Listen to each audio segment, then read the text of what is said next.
بسم الله الرحمن الرحيم الحمد لله رب العالمين نحمده ونستعينه ونؤمن به ونتوكل عليه ونعوذ بالله من شرور أنفسنا ومن سيئات أعمالنا من يهده الله فلا مضل له ومن يضلل فلا هادي له وأشهد أن لا إله إلا الله وحده لا شريك له وأشهد أن محمدا عبده ورسوله أرسله بالهدى ودين الحق ليظهره على الدين كله ولو كره المشركون اللهم صل على محمد وعلى آل محمد كما صليت على إبراهيم وعلى آل إبراهيم إنك حميد مجيد اللهم بارك على محمد وعلى آل محمد كما باركت على إبراهيم وعلى آل إبراهيم إنك حميد مجيد أما بعد فإن خير الكلام كلام الله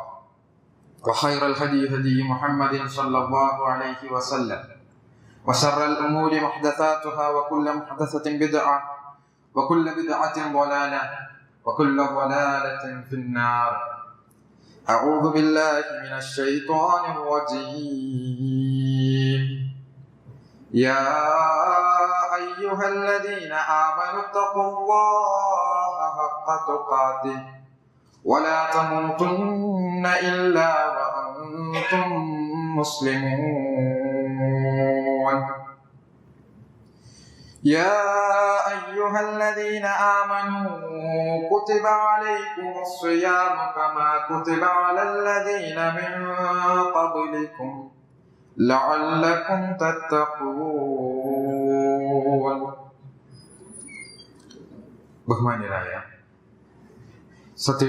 വിശ്വാസിനികളെ, സഹോദരങ്ങളെ, രക്ഷിതാക്കളെ, അല്ലാഹു സുബ്ഹാനഹു വ തആലയുടെ വിധിവിലക്കുകൾ ജീവിതത്തിന്റെ രഹസ്യവും പരസ്യവുമായ എല്ലാ മേഖലകളിലും പാലിച്ചുകൊണ്ട് തഖ്വയുള്ളവരായി ജീവിതം ധന്യമാക്കി തീർക്കണമെന്ന് സ്വന്തത്തെ മറക്കാതെ എല്ലാവരെയും ഉപദേശിക്കുകയാണ്, വസിയത്ത് ചെയ്യുകയാണ്.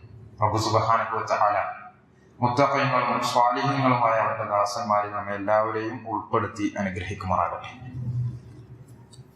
സഹോദരങ്ങളെ, നമ്മുടെ വീട്ടിലേക്ക് നമുക്ക് പരിചയമില്ലാത്ത ഒരാൾ അതിഥിയായി വരിക, നമുക്കറിയില്ല. എന്നിരുന്നാൽ പോലും നമ്മുടെ വീട്ടിലേക്ക് വന്ന ഒരാളാണ്, നമ്മുടെ അതിഥിയായി വരുന്ന ഒരാളാണ് എന്നുള്ള നിലക്ക് നമ്മുടെ പരിചയക്കുറവുകളെല്ലാം മാറ്റിവെച്ച് നമ്മൾ അദ്ദേഹത്തെ സ്വീകരിക്കും, അല്ലെ? ആ ഒരു മര്യാദ നമുക്കുണ്ടല്ലോ.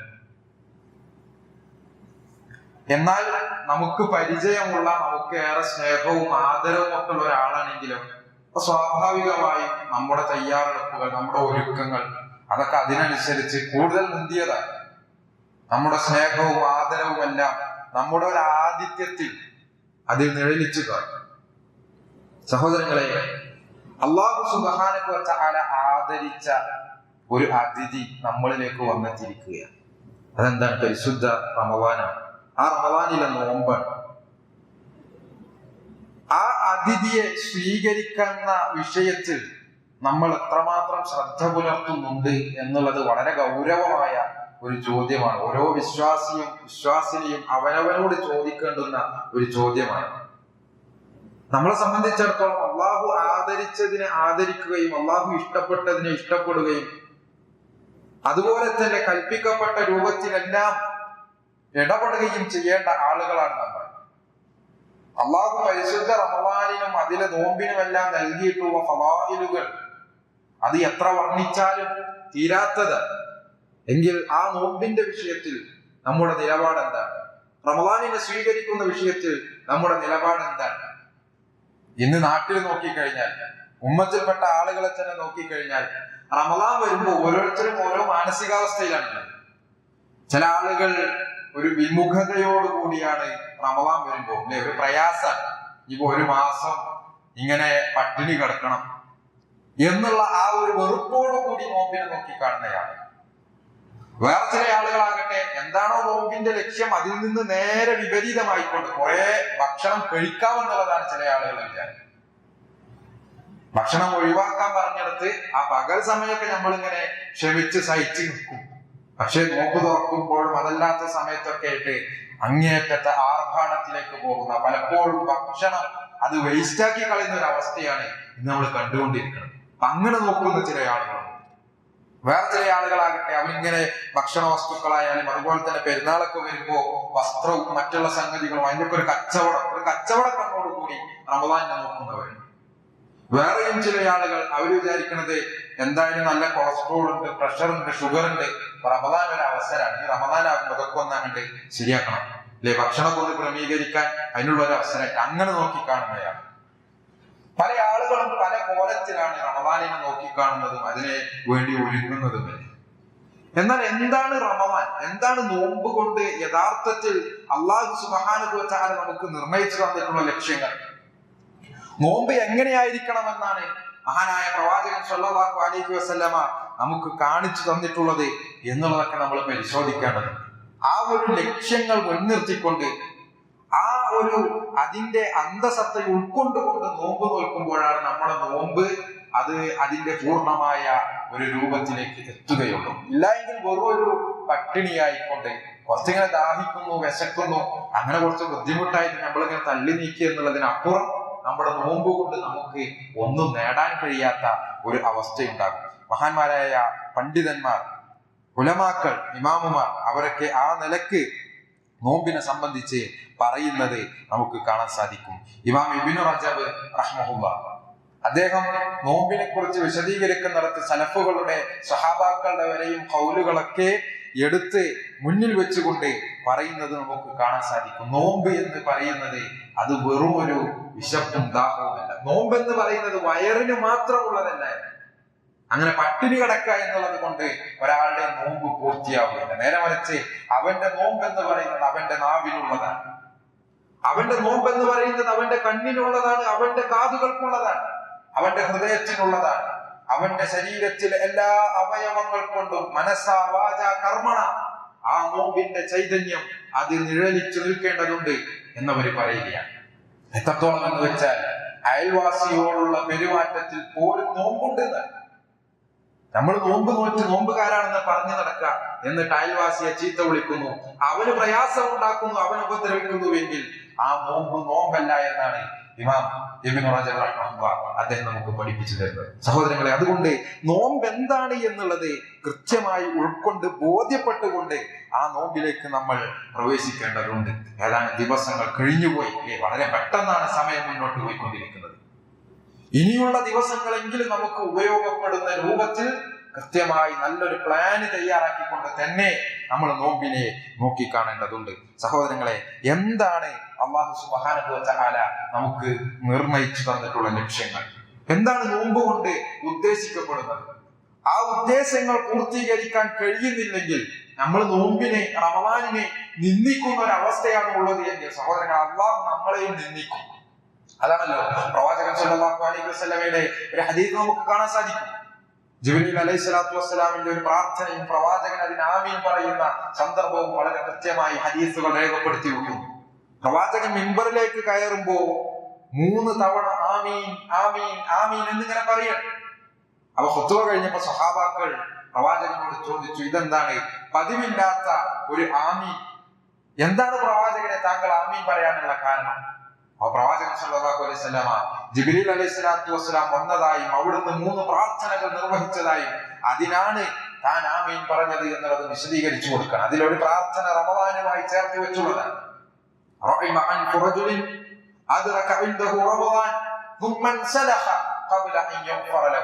ഒരാളുടെ ജീവിതത്തിലേക്ക് ഒരു റമദാൻ കടന്നു വന്നു, ആ റമദാൻ വന്നതുപോലെ കഴിഞ്ഞു പോവുകയും ചെയ്തു. അവന്റെ പാപങ്ങൾ ആ റമദാൻ കൊണ്ട് അവന് പുറത്തു കിട്ടുന്നതിന് മുമ്പേ. അതാണ് പ്രശ്നം. എന്താണ് അവിടെ ആ ഒരു വാചകം നമ്മൾ ശ്രദ്ധിക്കണം. ഒരുത്തൻ മുഖം കുത്തി വീഴട്ടെ, അല്ലെങ്കിൽ ഒരുത്തൻ തുലഞ്ഞു പോകട്ടെ, ഒരുത്തൻ നശിച്ചു പോകട്ടെ, അവൻ അല്ലാഹുവിന്റെ കാരുണ്യത്തിൽ നിന്ന് അകന്നു പോകട്ടെ എന്നൊക്കെയുള്ള ശാപ പ്രാർത്ഥനയാണത്. എന്താ കാരണം? ഒരു റമദാൻ വന്ന് കിട്ടിയിട്ട് പാപങ്ങൾ പുറത്തു കിട്ടി. റമദാനിന്റെ ലക്ഷ്യങ്ങൾ ഉൾക്കൊണ്ടുകൊണ്ട് റമദാനിനെ സ്വീകരിക്കാൻ കഴിഞ്ഞില്ല. അങ്ങനെ റമദാനിനെ, അതിന്റെ ദിനരാത്രങ്ങളെ നിന്ദിക്കുന്ന ഒരവസ്ഥ ഒരുവന്റെ ജീവിതത്തിൽ ഉണ്ടായി എങ്കിൽ അല്ലാഹു അവനെ നിന്ദിക്കും. അവൻ അല്ലാഹുവിന്റെ കാരുണ്യത്തിൽ നിന്ന് ദൂരെ പോകും. അവൻ നശിച്ചു പോകും എന്നെല്ലാമാണ് പ്രാർത്ഥന. ആരാണ് ഈ പ്രാർത്ഥന പ്രാർത്ഥിക്കുന്നത്? മലക്കുകളിൽ ശ്രേഷ്ഠനായ ജിബ്രീൽ അലൈഹിസ്സലാത്തു വസ്സലാം. ആരാണ് ആമീൻ പറയുന്നത്? സൃഷ്ടികളിൽ ശ്രേഷ്ഠനായ മുഹമ്മദ് റസൂലുള്ളാഹി സ്വല്ലല്ലാഹു അലൈഹി വസല്ലം. എവിടെ വെച്ചാണ് ഈ പ്രാർത്ഥന നിർവഹിക്കപ്പെടുന്നത്? ഒരു പുണ്യ നാടായിട്ടുള്ള മദീനയിലെ പ്രവാചകന്റെ പള്ളിയിലെ റൗളത്തുൻ മിൻ റിയാദിൽ ജന്ന എന്ന് വിശേഷിപ്പിക്കപ്പെട്ട പ്രവാചകന്റെ മിമ്പർ അത് ഉൾക്കൊള്ളുന്ന ആ സ്ഥലത്ത് വെച്ചാണ് പ്രാർത്ഥന നിർവഹിക്കപ്പെടുന്നതും ആമീൻ പറയപ്പെടുന്നതും. സഹോദരങ്ങളെ, ഈ പ്രാർത്ഥന സ്വീകരിക്കപ്പെടാൻ എന്ത് തടസ്സമുള്ളത്? അള്ളാഹു ഈ പ്രാർത്ഥന സ്വീകരിക്കാതെ പോകും? ആലോചിച്ചു നോക്കൂ. വലിയ ഗൗരവമുള്ള സംഗതിയാണ്. റമളാനിനെ അതിന്റെ കാമ്പ് ഉൾക്കൊണ്ടുകൊണ്ട് അറിഞ്ഞുകൊണ്ട് നമ്മൾ സ്വീകരിക്കുക എന്നുള്ളത്. അതിന് ആ ലക്ഷ്യങ്ങൾ എന്താണ് എന്ന് വളരെ കൃത്യമായി നമ്മൾ ബോധ്യപ്പെടേണ്ടതുണ്ട്. എന്താണ് റമളാനിന്റെ ലക്ഷ്യം? അതിൽ ഏറ്റവും പ്രധാനമായത് ഞാൻ ആമുഖമായി നിങ്ങളെ ഓതി കേൾപ്പിച്ച നമുക്കെല്ലാം സുപരിചിതമായ ആയത്താണ്. യാ അയ്യുഹല്ലദീന ആമനൂ, ഹേ സത്യവിശ്വാസികളെ, കുതിബ അലൈക്കുമുസ് സിയാമു കമാ കുതിബ അലല്ലദീന മിൻ ഖബ്ലിക്കും, നിങ്ങൾക്ക് മുമ്പുള്ളവർക്ക് അല്ലാഹു നോമ്പിനെ നിർബന്ധമാക്കിയത് പോലെ തന്നെ നിങ്ങൾക്കും നോമ്പിനെ നിർബന്ധമാക്കിയിരിക്കും. എന്നിട്ട് അതിന്റെ ലക്ഷ്യം പറയാം. എന്തിനു വേണ്ടിയാ? ഇതിനു വേണ്ടിയാണ് ലഅല്ലകും തത്തഖൂൻ, നിങ്ങൾ തഖ്വയുള്ളവരാകാൻ വേണ്ടി, നിങ്ങൾ അല്ലാഹുവിനെ സൂക്ഷിക്കുന്ന സൂക്ഷ്മതാ ബോധമുള്ളവരാകാൻ വേണ്ടി. അതാണ് നോമ്പിന്റെ ഏറ്റവും ഒന്നാമത്തെയും ഏറ്റവും പ്രധാനപ്പെട്ടതുമായ ലക്ഷ്യം. നോമ്പ് കൊണ്ട് സൂക്ഷ്മതയുള്ള ഒരു ഹൃദയം, വിശുദ്ധിയുള്ള ഒരു ജീവിതം അത് നമുക്ക് നേടിയെടുക്കാൻ സാധിക്കേണ്ടതുണ്ട്. എന്താണ് തഖ്വ? എന്താണ് സൂക്ഷ്മതാ ബോധം? സലഫുകൾ വിശദീകരിക്കുന്ന നമുക്ക് കാണാൻ സാധിക്കും. ഒരാളിങ്ങനെ കല്ലും മുള്ളും പ്രതിബന്ധങ്ങളും നിറഞ്ഞ ഒരു വഴിയിലൂടെ നടന്നു പോകുമ്പോൾ തന്റെ കാലിൽ, തന്റെ ശരീരത്തിൽ ഒരു പോറലോ ഏൽക്കാതിരിക്കാൻ, മുള്ളു തറക്കാതിരിക്കാൻ, ഒരു ബുദ്ധിമുട്ടുമില്ലാതിരിക്കാൻ എങ്ങനെ സൂക്ഷിച്ച് നടന്നു പോകുമോ, അതിനോടാണ് തഖ്വയെ ഉദാഹരിക്കപ്പെട്ടിട്ടുള്ളത്. നമ്മുടെ ചുറ്റുപാടുകളിൽ തിന്മകൾക്കുള്ള അവസരങ്ങൾ ധാരാളമാണ്. എല്ലാവിധത്തിലുമുള്ള ശൈത്വാനിയത്തുകൾ ഇന്ന് നാട്ടിൽ എല്ലാ മുക്കിലും മൂലയിലും എത്തിപ്പെട്ടു കഴിഞ്ഞു. നമ്മളെ തിന്മകളിലേക്ക് വലിച്ചെടുക്കുന്ന രൂപത്തിലാണ് ഇന്ന് സാഹചര്യങ്ങളുള്ളത്. സഹോദരങ്ങളെ, ഈ പറഞ്ഞ വഴിയിലൂടെ നടക്കുന്നത് പോലെ തന്നെ തിന്മകൾ നിറഞ്ഞ ഈ ലോകത്ത്, വൃത്തികേടുകൾ നിറഞ്ഞ ഈ ലോകത്ത്, അതൊന്നും, ആ വൃത്തികേടുകളൊന്നും നമ്മുടെ ശരീരത്തിൽ, നമ്മുടെ ഈമാനിൽ, നമ്മുടെ തഖ്വയിൽ, നമ്മുടെ ഇഖ്ലാസിൽ അതിൽ പറ്റിച്ചേരാത്ത രൂപത്തിൽ ശ്രദ്ധിച്ച് ഒഴിഞ്ഞു മാറി അതിനെയാണ് തഖ്വ എന്ന് പറയുന്നത്. ഒരു നിലക്കുമുള്ള ഒരു ശർറും നമ്മളെ ബാധിക്കാത്ത രൂപത്തിൽ നമ്മുടെ ജീവിതത്തെ നയിക്കാൻ കഴിയുന്നതിനെയാണ് തഖ്വ എന്ന് പറയുന്നത്. എത്രയെത്ര സ്ഥലത്താണ് പരിശുദ്ധ ഖുർആനിലും പ്രവാചകൻ സല്ലല്ലാഹു അലൈഹി വസല്ലമയുടെ അധ്യാപനങ്ങളിലുമെല്ലാം തഖ്വയെ സംബന്ധിച്ചുള്ള കനപ്പെട്ട ഉപദേശങ്ങൾ, നിർദ്ദേശങ്ങൾ നമുക്ക് കാണാൻ കഴിയുന്നത്. അള്ളാഹുവിന് ഇഷ്ടമുള്ള വിഭാഗമാണ് തഖ്വയുള്ള ആളുകൾ. അതുപോലെ തന്നെ അള്ളാഹു റിസ്ഖിനെ വിശാലമാക്കി കൊടുക്കുന്ന ആളുകളാണ് തഖ്വയുള്ള ആളുകൾ. എല്ലാ പ്രശ്നങ്ങളിൽ നിന്നും പ്രതിസന്ധികളിൽ നിന്നും അള്ളാഹു നമ്മൾ പ്രതീക്ഷിക്കാത്ത വാതിലുകൾ തുറന്നു തരാനുള്ള മാർഗമാണ് തഖ്വ എന്ന് പറയുന്നത്.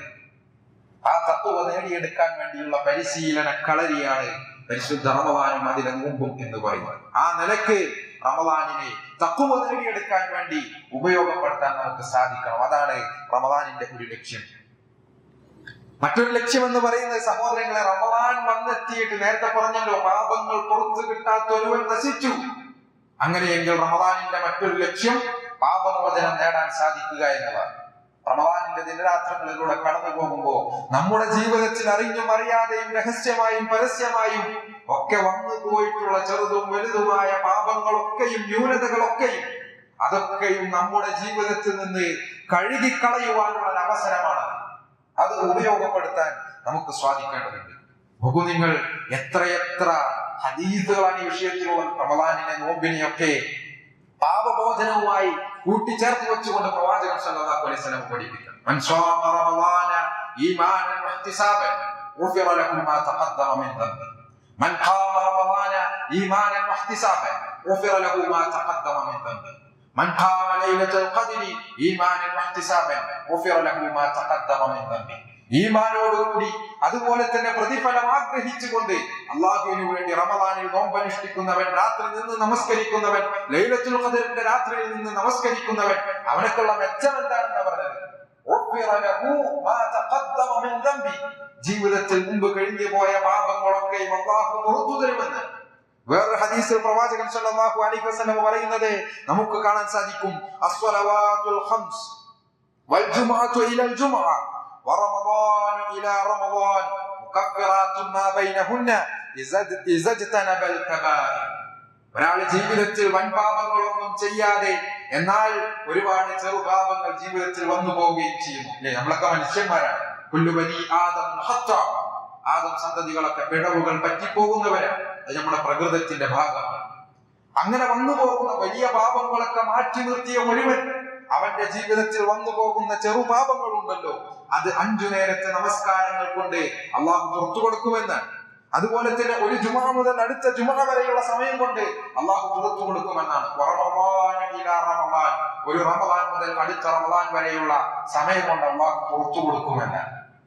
റമളാനും അതിലെ നോമ്പുമൊക്കെ പാപമോചനത്തിന് വലിയ അവസരങ്ങൾ നമ്മുടെ മുമ്പിൽ തുറന്നിട്ട് തന്നിരിക്കുകയാണ്.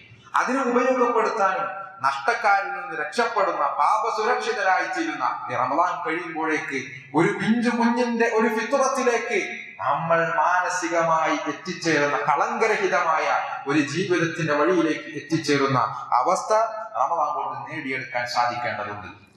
മൂന്നാമത്തെ റമളാനിന്റെ ലക്ഷ്യം എന്ന് പറയുന്ന സഹോദരങ്ങളെ നമുക്കറിയാമല്ലോ, സ്വർഗത്തിന്റെ 8 കവാടങ്ങളിൽ ഒരു കവാടം. അതിന്റെ പേരെന്താണ്? റയ്യാൻ. അതിന് വിളിക്കപ്പെടുന്നത് റയ്യാൻ എന്നാണ്. സ്വർഗത്തിന്റെ കവാടത്തിന്റെ പേരാണ്. എന്താണ് റയ്യാൻ എന്ന് പറയുന്ന സ്വർഗത്തിന്റെ ബാബിന്റെ പ്രത്യേകത? അതിലൂടെ നോമ്പുകാരല്ലാതെ പ്രവേശിക്കുകയില്ല എന്ന് അവിടെ വിളിച്ചു പറയപ്പെടും. അവിടെ വെച്ച് ആ ഒരു വാതിലിന്റെ അടുക്കൽ വെച്ച് മലക്കുകൾ വിളിച്ചു ചോദിക്കും, ഐന സ്വാദിമൂൻ, എവിടെ നോമ്പുകാരെവിടെ? കടന്നു വരൂ, ഈ വാതിലിലൂടെ പ്രവേശിക്കൂ എന്ന് വിളിച്ചു പറയപ്പെടും. ആ സമയത്ത് നോമ്പുകാർ എഴുന്നേറ്റ് നിൽക്കും. അവർ ആ വാതിലിലൂടെ പ്രവേശിക്കും. അവരെല്ലാവരും പ്രവേശിച്ചു കഴിയുമ്പോൾ ആ വാതിൽ ഭദ്രമായി അടക്കപ്പെടും. പിന്നൊരു മനുഷ്യനും അതിലൂടെ കടക്കുക സാധ്യമല്ല. നോമ്പുകാരന് മാത്രം വിശേഷമായി അള്ളാഹു സ്വർഗത്തിൽ സംവിധാനിച്ച ആ ഒരു ബാബു റയ്യാനിലൂടെ സ്വർഗത്തിലേക്ക് കടക്കാൻ കഴിയണം. അത് റമളാനിന്റെയും നോമ്പിന്റെയും ഒരു വലിയ ലക്ഷ്യം തന്നെയാണ്. നാലാമത്തെ നോമ്പിന്റെ ഒരു ലക്ഷ്യം എന്ന് പറയുന്ന സഹോദരങ്ങളെ, ഞാൻ ഇങ്ങനെ എണ്ണി പറയുമ്പോ ഇതെല്ലാം നമ്മുടെ മനസ്സിൽ നമ്മൾ ഓറിയിടേണ്ടതുണ്ട്. നമ്മൾ ഒരു ദിവസം നോമ്പ് നോക്കുമ്പോ, ഒരു പകല് നോമ്പ് നോക്കുമ്പോ, റമളാനിലെ ഓരോ നിമിഷങ്ങളിലൂടെയും കടന്നു പോകുമ്പോ ഈ ലക്ഷ്യങ്ങൾ മുൻനിർത്തിക്കൊണ്ടായിരിക്കണം നമ്മൾ പ്രവർത്തനങ്ങളെ ക്രമീകരിക്കേണ്ടത്. അതിനുവേണ്ടി അങ്ങനെ എണ്ണി പറയുന്നത് എളുപ്പത്തിൽ മനസ്സിലാക്കാൻ, ബോധ്യപ്പെടാനും വേണ്ടി. നാലാമത്തെ ലക്ഷ്യം എന്ന് പറഞ്ഞ സഹോദരങ്ങളെ, പ്രവാചകൻ സല്ലല്ലാഹു അലൈഹി വസല്ലം പഠിപ്പിച്ചത് നോമ്പുകാരന് അള്ളാഹുവിനെ കണ്ടുമുട്ടാൻ സാധിക്കുന്ന, സന്തോഷത്തോടു കൂടി അള്ളാഹുവിനെ കണ്ടുമുട്ടാൻ കഴിയുന്ന അവസ്ഥ നോമ്പ് നമുക്ക് കൊണ്ടുവന്നത്. നോമ്പുകാരന് 2 സന്തോഷങ്ങളുണ്ട്. അതിലൊന്നാമത്തേത് എന്താണ്? അവൻ നോമ്പ് തുറക്കുമ്പോൾ, അല്ലെ, പകൽ സമയം അത്രയും ഭക്ഷണപാനീയങ്ങളെല്ലാം ഉപേക്ഷിച്ച് അവശമായ ഒരവസ്ഥയിൽ മഗ്‌രിബിന്റെ ആ ഒരു വാക്കിന്റെ വിളിയാളം കേൾക്കുമ്പോൾ, അവൻ ഭക്ഷണം കഴിക്കുമ്പോൾ, അവൻ വെള്ളം കുടിക്കുമ്പോൾ, അവന്റെ നാഡീ നരമ്പുകൾ നനയുമ്പോൾ, അവന്റെ ദാഹവും വിശപ്പും അകലുമ്പോൾ അവൻ അനുഭവിക്കുന്ന ആ ഒരു സുഖമുണ്ടല്ലോ, ആ ഒരു സന്തോഷമുണ്ടല്ലോ, അള്ളാഹുവിന് വേണ്ടി ഒരു പകൽ മുഴുവനും നോമ്പനുഷ്ഠിച്ച ആ ഒരു നിർവൃതിയുണ്ടല്ലോ, അതാണ് അവനുള്ള ഒന്നാമത്തെ സന്തോഷം എന്ന് പറയുന്നത്. രണ്ടാമത്തെ സന്തോഷം എന്താണ് എന്നോ? രണ്ടാമത്തെ സന്തോഷം അവനവന്റെ റബ്ബിനെ കണ്ടുമുട്ടുമ്പോഴുള്ള സന്തോഷമാണ്. എന്താ പറഞ്ഞതിന്റെ അർത്ഥം? നോമ്പുകാരന് പ്രത്യേകമായി അള്ളാഹുവിനെ സന്തോഷത്തോടു കൂടി കണ്ടുമുട്ടാൻ ഒരു അവസരമുണ്ട് എന്ന് പ്രവാചകൻ സല്ലല്ലാഹു അലൈഹി വസല്ലമ നമുക്ക് പഠിപ്പിച്ചു തരികയാണ്. അങ്ങനെ കണ്ടുമുട്ടാൻ, റബ്ബിന്റെ സന്തോഷത്തോടു കൂടി കണ്ടുമുട്ടാൻ നമുക്ക് സാധിക്കേണ്ടതുണ്ട്. എന്നാൽ ചില ആളുകളുടെ അവസ്ഥ പരിശുദ്ധ ഖുർആൻ തന്നെ നമുക്ക് പഠിപ്പിച്ചു തരുന്നു. കല്ലാ ഇന്നഹും അർറബ്ബിഹിം യൗമഇദിൻ ലമഹ്ജൂബൂൻ.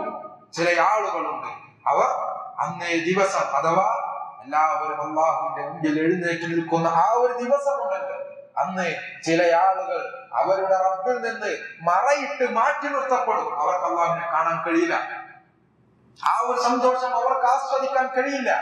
സഹോദരങ്ങളെ, ഇതിൽ നമ്മൾ എവിടെ നിൽക്കണം എന്നുള്ളത് തീരുമാനിക്കാനുള്ള അവസരമാണ് ഈ ജീവിതം എന്ന് പറഞ്ഞത്. പ്രത്യേകിച്ച് റമളാനിലൂടെ ആ പറയുന്ന ഒരു സന്തോഷം നേടിയെടുക്കാൻ നമുക്ക് സാധിക്കേണ്ടതുണ്ട്. അഞ്ചാമത്തെ ലക്ഷ്യം എന്ന് പറയുന്നത് നമുക്കറിയാം, ഖുർആനിന്റെ മാസമാണ് റമദാൻ. ശഹ്റു റമദാൻ അല്ലദീ ഉൻസില ഫീഹിൽ ഖുർആൻ. ഈ മാസത്തിലാണ് അല്ലാഹു പരിശുദ്ധ ഖുർആനിനെ അവതരിപ്പിച്ചിട്ടുള്ളത്. ഒരുപക്ഷെ റമദാനിനെ നോമ്പിന് നിർബന്ധമാക്കുന്ന ആ ഒരു സാഹചര്യം പോലും പണ്ഡിതന്മാർ അത് ഖുർആനിന്റെ അവതരണ മാസമായത് കൊണ്ടാണ് എന്ന് ചേർത്ത് വെച്ച് പറയുന്നത് നമുക്ക് കാണാൻ സാധിക്കും. അപ്പൊ ആ നിലയ്ക്ക് റമദാനിൽ വിശേഷിച്ചും ഖുർആനിനെ ചേർത്ത് പിടിക്കാനും ഖുർആനുമായി അഭേദ്യമായ ഒരു ബന്ധമുണ്ടാക്കി തീർക്കാനും ഒക്കെയുള്ള പരിശ്രമം നമ്മുടെ ഭാഗത്ത് നിന്ന് ഉണ്ടാകേണ്ടതുണ്ട്. പലപ്പോഴും എന്താ സംഭവിക്കുന്നത്, നമ്മൾ ആഗ്രഹിക്കുന്നുണ്ട് ഖുർആനിനെ ഇന്ന് ഒരു തവണയെങ്കിലും പാരായണം ചെയ്ത് തീർക്കണം, അല്ലേ? റമദാനിൽ ആദ്യാവസാനം ഒന്ന് പാരായണം ചെയ്ത് തീർക്കണമെന്നൊക്കെ നമ്മൾ ആഗ്രഹിക്കുന്നുണ്ട്. പക്ഷേ പല ആളുകൾക്കും പറ്റുന്ന ഒരു പിഴവെന്താന്ന് വെച്ചാൽ ആദ്യത്തെ ദിവസം, രണ്ടാമത്തെ ദിവസം, മൂന്നാമത്തെ ദിവസമൊക്കെ നന്നായി ഓതും. ഒരു ദിവസം തന്നെ 2-3 ദിവസമൊക്കെ ഓതുന്ന ആളുകൾ ഉണ്ടാകും. അങ്ങനെ ഓതി മുന്നോട്ട് പോയി പിന്നെങ്ങനെ പതുക്കെ കുറേശ്ശെ റിവേഴ്സ് ക്ലിയറിലാക്കും.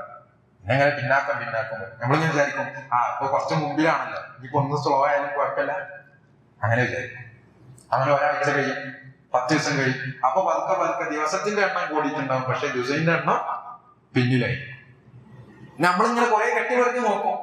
പക്ഷെ അവസാനത്തെ 10 ആയി. ഒരു 4-5 ദിവസമൊക്കെ ശേഷിക്കുന്ന സമയത്ത് പിന്നെയും 10, 12 അല്ലെങ്കിൽ 15 ദിവസമൊക്കെ ബാക്കിയാണ്. അപ്പൊ നമ്മളിങ്ങനെ ആലോചിക്കും, ഇനിയിപ്പോ എന്തായാലും ഈ റമദാനിൽ നമ്മൾ കൂട്ടിയാൽ പോകില്ല, ഞാൻ അടുത്ത റമദാനിലാവട്ടെ. അവർ ഖുർആൻ എടുത്തു, അവിടെ ഭദ്രമായി അവിടെ മാറ്റി വെച്ചു. പിന്നെ എടുക്കണമെങ്കിൽ അടുത്ത റമദാനാകണം. ഇതാണ് പലപ്പോഴും ഉമ്മത്തിന്റെ അവസ്ഥ. സഹോദരങ്ങളെ, എന്താണ് ഈ പരിശുദ്ധ ഖുർആൻ? നമ്മളിങ്ങനെ ദിവസവും പ്രാർത്ഥിച്ചുകൊണ്ടിരിക്കുന്ന ഒരു പ്രാർത്ഥനയുണ്ട്. നിർബന്ധമായും അള്ളാഹുവിന്റെ മുമ്പിൽ എഴുന്നേറ്റ് നിന്ന് ഒരു ദിവസം 17 തവണയെങ്കിലും നമ്മൾ പ്രാർത്ഥിക്കുന്ന ആ ഒരു പ്രാർത്ഥനയുണ്ടല്ലോ, ഞങ്ങളെ നീ സിറാത്തുൽ മുസ്തഖീമിലേക്ക് വഴി നടത്തണയാണ്. ഇതിങ്ങനെ നമ്മൾ ചോദിച്ചുകൊണ്ടേയിരിക്കുകയാണ്. പക്ഷെ ഈ ചോദ്യത്തിന്റെ മറുപടി ആയിക്കൊണ്ട് അല്ലാഹു സുബ്ഹാനഹു വ തആല നമ്മുടെ കൈകളിൽ വെച്ച് തന്ന മറുപടിയാണ്, ഈ പ്രാർത്ഥനയ്ക്കുള്ള ഉത്തരമാണ് പരിശുദ്ധ ഖുർആൻ എന്ന് പറയുന്നത്. നമ്മൾ എന്താ ചോദിക്കുന്നത്? സിറാത്തുൽ മുസ്തഖീം. അല്ലാഹു ഖുർആനെ സംബന്ധിച്ച് ഖുർആനിൽ തന്നെ നമുക്ക് വിശദീകരിച്ചു തരുന്നുണ്ട്. ഇന്ന ഹാദൽ ഖുർആന യഹ്ദി ലില്ലതി ഹിയ അഖ്വം. നിങ്ങൾ ചോദിക്കുന്ന സിറാത്തുൽ മുസ്തഖീമിലേക്ക്, നേരെ ചൊവ്വയുള്ള ആ മാർഗത്തിലേക്ക് നിങ്ങളെ വഴി നടത്തുന്നതാണ് ഈ ഗ്രന്ഥം എന്ന് അല്ലാഹു സുബ്ഹാനഹു വ തആല പറയുന്നത്. സഹോദരങ്ങളെ, നമ്മൾ ഇങ്ങനെ ചോദിക്കുന്നതിനൊപ്പം അതിനൊപ്പിച്ച അതിനനുസൃതമായ പ്രവർത്തനങ്ങൾ കൂടി ഉണ്ടാകണം. അതിനെന്താ വേണ്ടത്? ഈ ഖുർആനെ നമ്മൾ സ്വീകരിക്കാനാണ്. ഖുർആനിന്റെ ഫضലുകൾ തന്നെയും പറഞ്ഞാൽ തീരാത്തതാണ്. ഈ ഖുർആനിനെ അല്ലാഹു സുബ്ഹാനഹു വ തആല അവതരിപ്പിച്ചിരിക്കുന്ന നമ്മുടെ ജീവിതങ്ങൾക്ക് മാർഗദർശനമായിട്ടാണ്. അതിനെ ആ രൂപത്തിൽ ഉൾക്കൊള്ളാനും ഉപയോഗപ്പെടുത്താനും നമുക്ക് എന്തുമാത്രം കഴിയുന്നുണ്ട് എന്ന് നമ്മൾ ആലോചിച്ചു. ഈ പറഞ്ഞല്ലോ, നമ്മുടെ ജീവിതത്തിന്റെ മാർഗരേഖയാണ് ഈ പരിശുദ്ധ ഖുർആൻ. അല്ലാഹു സുബ്ഹാനഹു വ തആല പറയുന്നു ഖുർആനിനെ ഉദാഹരിച്ചുകൊണ്ട്, ലൗ അൻസൽനാ ഹാദൽ ഖുർആന അലാ ജബലിൻ ലറഅയ്തഹു ഖാശിഅൻ മുതസദ്ദിഅൻ മിൻ ഖശ്യത്തില്ലാഹ്. ഈ ഖുർആനിനെ അല്ലാഹു എങ്ങാനും ഒരു പർവ്വതത്തിന്റെ, ഒരു മലയുടെ മുകളിലാണ് അവതരിപ്പിച്ചിരുന്നത് എങ്കിൽ ആ മല പോലും അല്ലാഹുവോടുള്ള ഭയം നിമിത്തം, ഈ ഖുർആനിന്റെ ഘനഗാംഭീര്യം നിമിത്തം അത് തകർന്നു പൊടിഞ്ഞു പോകുമായിരുന്നു. ഒരു പർവ്വതത്തെ പൊടിച്ചു കളയാൻ മാത്രം ഗാംഭീര്യമുള്ളതാണ് പരിശുദ്ധ ഖുർആൻ. പക്ഷേ ഇതിങ്ങനെ ഒരു മലന്റെ മേലെ കൊണ്ടു വിടുകയല്ലല്ലോ ചെയ്തത്. നേരെ മറിച്ച് മനുഷ്യന്റെ ഹൃദയങ്ങളോട് സംവദിക്കുന്നതായിട്ടാണ്, മനുഷ്യന്റെ ജീവിതങ്ങൾക്കുള്ള മാർഗരേഖയായിട്ടാണ് അല്ലാഹു സുബ്ഹാനഹു വ തആല പരിശുദ്ധ ഖുർആനിനെ, അവന്റെ കലാമിനെ സംവിധാനിച്ചിരിക്കുന്നത്. ആലോചിച്ചു നോക്കൂ, ഈ ഖുർആൻ മലകളെ പൊടിച്ചു കളയുമെങ്കിൽ നമ്മുടെ ഹൃദയങ്ങളിൽ ഖുർആൻ എന്ത് മാറ്റം ഉണ്ടാക്കുന്നുണ്ട് നമ്മൾ ആലോചിച്ചു നോക്കും. പർവ്വതങ്ങളെ പോലും പൊടിച്ചു കളയുന്ന ഈ ഖുർആൻ നമ്മുടെ ഹൃദയങ്ങളിൽ എന്ത് മാറ്റം ഉണ്ടാക്കി. അതല്ല, ഈ പറഞ്ഞ കല്ലുകളെക്കാളും മലകളെക്കാളും എല്ലാം നമ്മുടെ ഹൃദയങ്ങൾക്ക് അടുത്തു പോയിരിക്കുകയാണ്. അങ്ങനെയെങ്കിൽ അതും പരിശുദ്ധ ഖുർആൻ തന്നെ നമുക്ക് ഉദാഹരിച്ചു തരുന്നുണ്ട്. ചില ആളുകളും അവരുടെ ഹൃദയങ്ങളെയും സംബന്ധിച്ച് അല്ലാഹു സുബ്ഹാനഹു വ തആല പറയാ, സുമ്മ ഖസത് ഖുലൂബുഹും, അവരുടെ ഹൃദയങ്ങൾക്ക് അടുത്തു പോയിരിക്കുന്നു. ഫഹിയ കൽ ഹിജാറ, ഏതുപോലെ? കല്ലുകൾ പോലെ കടുത്തുപോയി. അല്ലാഹു തന്നെ തിരുത്തി പറയാ, ഔ അശദ്ദു ഖസ്വ, അല്ലെങ്കിൽ അതിനേക്കാളും കടുത്തുപോയി. അല്ലാഹു വിശദീകരിക്കുന്നുണ്ട്. കാരണം കല്ലുകളിൽ ചിലത് പൊട്ടിപ്പിളർന്ന് അതിൽ നിന്ന് അരുവികൾ പുറത്തു വരുന്നു, വെള്ളം പുറത്തു ചാടുന്നു. കല്ലുകൾ പൊട്ടിയിട്ട് അതിൽ നിന്ന് വെള്ളം പുറത്തു വരുന്നു. അരുവികളും നീർച്ചാലുകളും ഉണ്ടാകും. അതുപോലെ തന്നെ അള്ളാഹുവോടുള്ള ഭയം നിമിത്തം കല്ലുകൾ ഉരുണ്ട് താഴെ വീഴുന്നു. ഒക്കെ പറഞ്ഞ അള്ളാഹു പറയാണ്, ഈ കല്ലുകളെക്കാളും എല്ലാം മനുഷ്യന്റെ ഹൃദയം കടുത്തു പോയിരിക്കുന്നു. അതുകൊണ്ടാണ് ഈ ഖുർആനിനെ ഉൾക്കൊള്ളാനുള്ള ഒരു മാനസികാവസ്ഥ അവനില്ലാതെ പോകുന്നത് എന്നാണ്. സഹോദരങ്ങളെ, ഇതാണോ നമ്മുടെ അവസ്ഥ? നമ്മൾ ആലോചിച്ചു. വിശ്വാസികളാണ് എന്നും അഹ്ലുൽ ഖുർആനാണ് എന്നൊക്കെ പറയുന്ന ആളുകളാണ് നമ്മൾ. പക്ഷേ ആ അഹ്ലുൽ ഖുർആനിൽ ഉണ്ടായിരിക്കേണ്ടുന്ന ഗുണഗണങ്ങളിലേക്ക് എത്തിച്ചേരാൻ നമുക്ക് കഴിയുന്നുണ്ടോ? ഒരു മുഅ്മിനിന് ഖുർആനുമായി ഉണ്ടാകേണ്ടുന്ന ഒരു ബന്ധത്തിലേക്ക് എത്തിച്ചേരാൻ നമുക്ക് കഴിയുന്നുണ്ടോ? നിങ്ങൾ നോക്കൂ, വിശ്വാസിയിൽ ഖുർആനും എങ്ങനെയാണ് എന്ന് അല്ലാഹു സുബ്ഹാനഹു വ തആല വിശദീകരിച്ചു തരുന്നു. ഇന്നമൽ മുഅ്മിനൂന അല്ലദീന, വിശ്വാസികൾ എന്നാൽ ഒരു കൂട്ടം ആളുകൾ മാത്രമാണ്. ഇനി പറയാൻ പോകുന്ന ആളുകൾ അവര് മാത്രമാണ് വിശ്വാസികൾ. ആ സവിശേഷത ഇല്ലാത്ത ആളുകൾ, ആ ഒരു ക്വാളിറ്റിയുടെ അപ്പുറവും ഇപ്പുറവും നിൽക്കുന്ന ആളുകൾ, അവർക്കൊന്നും വിശ്വാസികളെന്ന് അവകാശപ്പെടാനേ കഴിയില്ല. അതാണ് ആ പ്രയോഗത്തിന്റെ അർത്ഥം. ഇന്നമൽ മുഅ്മിനൂന അല്ലദീന ഇദാ ദുകിറല്ലാഹു വജിലത് ഖുലൂബുഹും, അവരുടെ മുമ്പിൽ അല്ലാഹുവിനെ കുറിച്ച് സ്മരിക്കപ്പെട്ടാൽ, അവർ അല്ലാഹുവിനെ കുറിച്ച് ഓർത്താൽ അവരുടെ ഹൃദയങ്ങൾ നടുങ്ങിപ്പോകുമെന്നാണ്. അല്ലാഹുവിനോടുള്ള പേടി അവരുടെ ഹൃദയത്തിൽ ഉണ്ടാകും. അവരുടെ ഹൃദയങ്ങൾ വിറകൊള്ളും. നമുക്ക് അങ്ങനെ ഒരു അവസ്ഥ ഉണ്ടാവും. ആലോചിച്ച് നോക്കാം. നമ്മൾ ഓരോരുത്തരും സ്വയം വിലയിരുത്തേണ്ട കാര്യമാണ്. അള്ളാഹുവിന്റെ നാമഗുണ വിശേഷണങ്ങളൊക്കെ നമുക്കറിയുന്ന ആളുകളല്ലേ? അള്ളാഹുവിനെ കുറിച്ച് ദിനേന ഒരുപാട് തവണ ഓർക്കുന്ന ആളുകളല്ലേ നമ്മൾ? എന്നിട്ട് ആ ഓർമ്മ, ആ ചിന്ത നമ്മുടെ ഹൃദയങ്ങളിൽ ഒരു നടുക്കം ഉണ്ടാക്കിയിട്ടുണ്ടോ? നമ്മുടെ ഹൃദയങ്ങൾ വിറക്കുന്ന ഒരവസ്ഥ ഉണ്ടായിട്ടുണ്ടോ? അള്ളാഹുവിനെ കുറിച്ച് ഓർത്ത് ഒഴിഞ്ഞിരുന്ന് കണ്ണിൽ നിന്ന് കണ്ണുനീർ വരുന്ന ഒരവസ്ഥ നമ്മുടെ ജീവിതത്തിൽ വല്ലപ്പോഴുമെങ്കിലും ഉണ്ടായിട്ടുണ്ടോ? ആലോചിക്കണം. അള്ളാഹുവിനെ കണക്കാക്കേണ്ട പോലെ കണക്കാക്കാത്ത ആളുകൾ അങ്ങനെയാണോ നമ്മൾ?